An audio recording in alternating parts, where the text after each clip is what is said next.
നിങ്ങളുടെ favourite shows ഇനി ഒരിക്കലും മിസ്സാവില്ല. ഇപ്പോൾ C5-ലൂടെ കാണും നിങ്ങളുടെ ഫേവറേറ്റ് ഷോ തികച്ചും സൗജന്യമായി. രാജീവിന് എങ്ങനെയാ ഞങ്ങളുടെ മോളെ ഇഷ്ടപ്പെട്ടോ?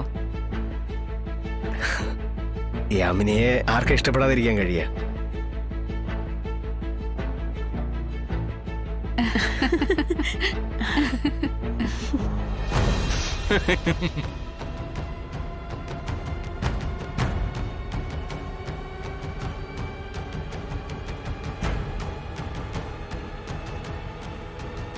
കേട്ടോ വിജയലക്ഷ്മി അമ്മേ, നമ്മളൊക്കെ മണ്ടന്മാരും മണ്ടികളും ആയെന്ന എനിക്ക് തോന്നുന്നത്. ഈ കുറഞ്ഞ സമയത്തിനുള്ളിൽ നമ്മളെക്കാൾ കൂടുതൽ ധാരണയിലെത്തി ഇവർ രണ്ടാളും.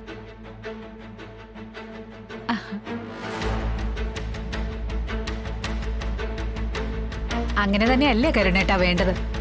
അതെ അതെ അതെ. അപ്പോ അത്രയും ജോലി എളുപ്പമായി. ഇനി ജാതകം കൊടുക്കലും പൊരുത്തം നോക്കലും കഴിഞ്ഞാ നമുക്ക് മുന്നോട്ട് പോവാലോ. ഓ ഓ, അതിന്റെ ഒന്നും ആവശ്യമാണെന്ന് തോന്നുന്നില്ല അമ്മാവ.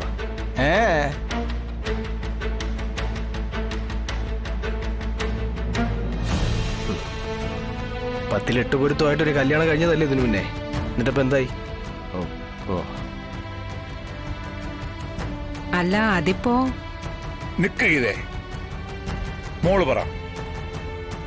ഇക്കാര്യത്തിൽ നിങ്ങൾ രണ്ടുപേരുടെ അഭിപ്രായമാണ് പ്രധാനം.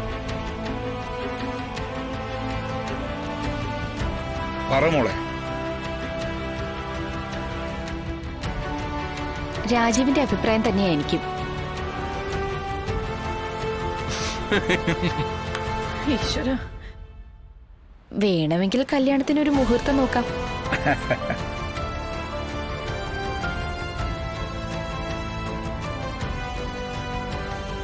കാലം പോയൊരു പോക്കേ.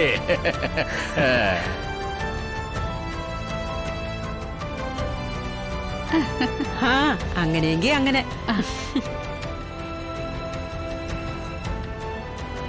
കുട്ടികൾ എല്ലാ കാര്യത്തിലും ധാരണയിലെത്തിയെന്ന് മനസ്സിലായല്ലോ. ഒരുമിച്ച് താമസിക്കാൻ തിടുക്കമായിട്ടുണ്ടാവും.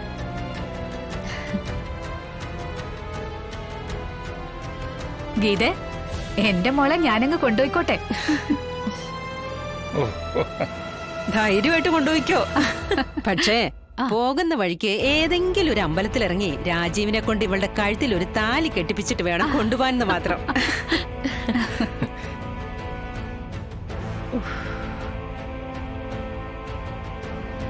അല്ല, പേരിനെങ്കിലും നമുക്കൊരു നിശ്ചയം നടത്തണ്ടേ? അത് വേണം. അടുത്ത ബന്ധുക്കളെയൊക്കെ ക്ഷണിച്ച് ഒരു സദ്യ കൊടുത്തില്ലെങ്കിൽ അത് പിന്നെ പരാതിയാവും. കാരണവന്മാരുടെ 100 ചോദ്യത്തിന് മറുപടിയും പറയേണ്ടി വരും. കല്യാണത്തിന് അധികം ആർഭാടം വേണ്ടെന്ന് മാത്രം പറയരുത്. കരുണാകരൻ നായരുടെ മകളുടെ ജീവിതം കോഞ്ഞാട്ടായെന്ന് കരുതി സന്തോഷിക്കുന്ന കുറെ തെണ്ടുകൾ ഇവിടെ ഉണ്ട്. നാടടക്കം ക്ഷണിച്ച് അവരെയൊക്കെ വയറ് നിറച്ച് എനിക്ക് ഊട്ടിവിടണം. അതൊക്കെ കരുണേട്ടന്റെ ഇഷ്ടം. നിശ്ചയത്തിന് എന്തായാലും മുഹൂർത്തം നോക്കണം. അക്കാര്യം നമുക്ക് ഫോണിൽ സംസാരിച്ചാ പോരെ? മതി മതി മതി.